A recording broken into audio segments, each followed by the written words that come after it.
का सीना।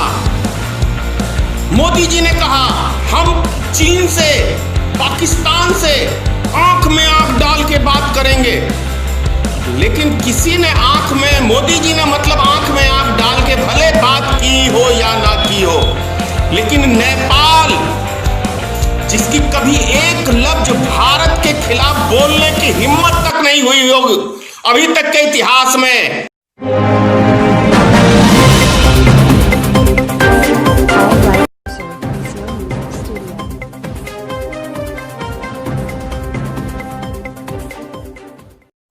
जय माता की मित्रों,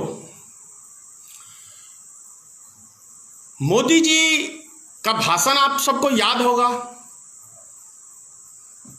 मोदी आंख में आंख डाल के बात करता है, 56 इंच का सीना है। याद है? भूल गए ये भाषण मोदी जी का। लेकिन दरअसल मोदी जी कहते, उनके कहने का तर्क हमेशा उल्टा होता है। अब जनता ना समझ पाए तो ये जनता की भूल है।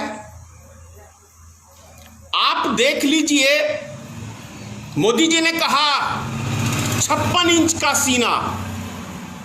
मोदी जी ने कहा हम चीन से, पाकिस्तान से आंख में आंख डाल के बात करेंगे, लेकिन किसी ने आंख में, मोदी जी ने मतलब आंख में आंख डाल के भले बात की हो या ना की हो, लेकिन नेपाल जिसकी कभी एक लफ्ज भारत के खिलाफ बोलने की हिम्मत तक नहीं हुई होगी अभी तक के इतिहास में, उसने हमारे देश के नागरिक के ऊपर कल सीतामढ़ी में फायरिंग करके कई नागरिकों की हत्या कर दी। नेपाल सरकार ने मोदी को दिखाया कि मोदी जी तुम्हारे जुमले से 56 इंच का सीना नहीं बनेगा। यानी कि एक पिद्दा सा देश जो दूसरों पर निर्भर है, वो देश आज भारत को आंख दिखा रहा है। आप सोचिए कि कितनी कमजोर सरकार हमने चुनी है।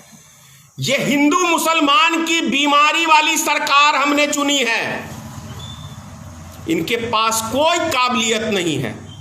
कल ही की बात है, उत्तर प्रदेश के अंदर, जौनपुर के अंदर हिंदू मुसलमान का राइट हुआ। सोशल मीडिया पे वीडियो वायरल है, लेकिन कितने न्यूज चैनलों ने दिखाया। अरे भाई, अपने देश के नागरिकों को मरवा के कौन सी बहादुरी का तंबा हासिल कर रहे हो? देश को बर्बाद करके कौन सा तंबा हासिल कर रहे हैं प्रधानमंत्री जी, योगी आदित्यनाथ जी? देश की अमन शांति छीन के कौन सा बहादुरी का काम कर रहे हैं आप? मत बर्बाद करिए देश को, मत बर्बाद करिए। नहीं संभल रहा है देश, तुरंत इस्तीफा दे दो।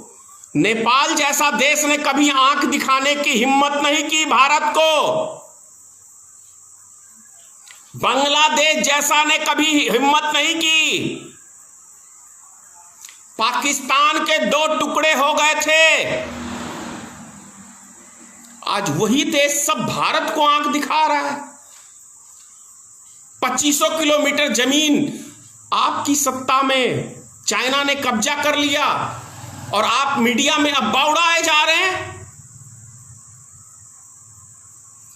भारत के इतिहास में अंधभक्त कुछ भी आपको समझे, क्योंकि वो अंधे हैं, अकल से पैदल हैं, आंख से अंधे हैं। उनको, क्योंकि वो आपके क्या कहते हैं, वो एक नशा होता है ना, वो स्मैक, आपने उसको स्मैक पिला के उसकी बुद्धि भ्रष्ट कर रखी है, तो उसे अच्छे बुरे का कोई ज्ञान नहीं है।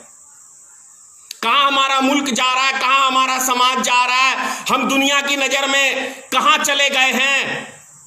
वो अंधभक्त, उनका काम है, कोई अच्छी बात कहेगा वो उल्टी सीधी गालियां देंगे, क्योंकि इसलिए अंधभक्त हैं, क्योंकि उनको समझने की शक्ति नहीं है उनके पास।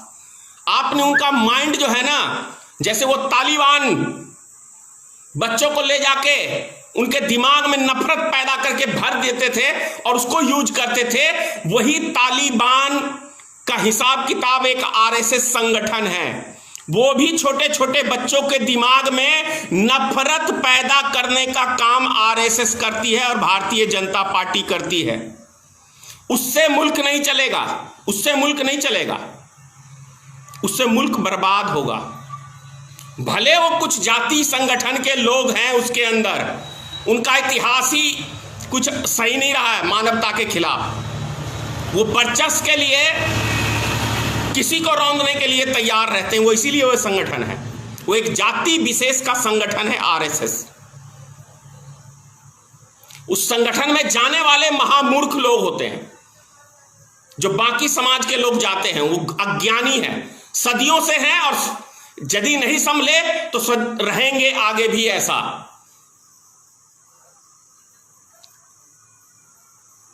मोदी जी गरीबों की बात किए, लेकिन फायदा किसको पहुंचाने का काम किया? अमीरों को। किसी गरीब को फायदा नहीं पहुंचाने का काम किया है। समझिए, ज्यादा क्या कहूं, समझिए। देश के हर नागरिक से कह रहा हूं,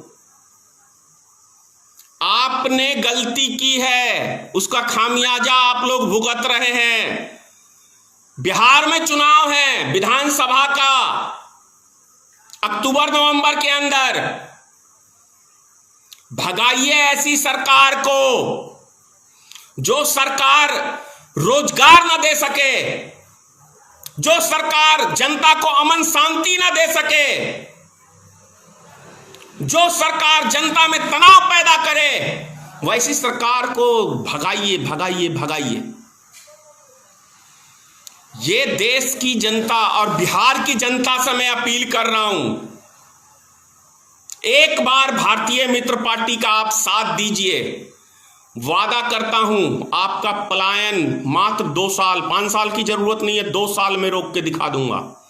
2 साल में बिहार में इतने रोजगार हो जाएंगे उपलब्ध।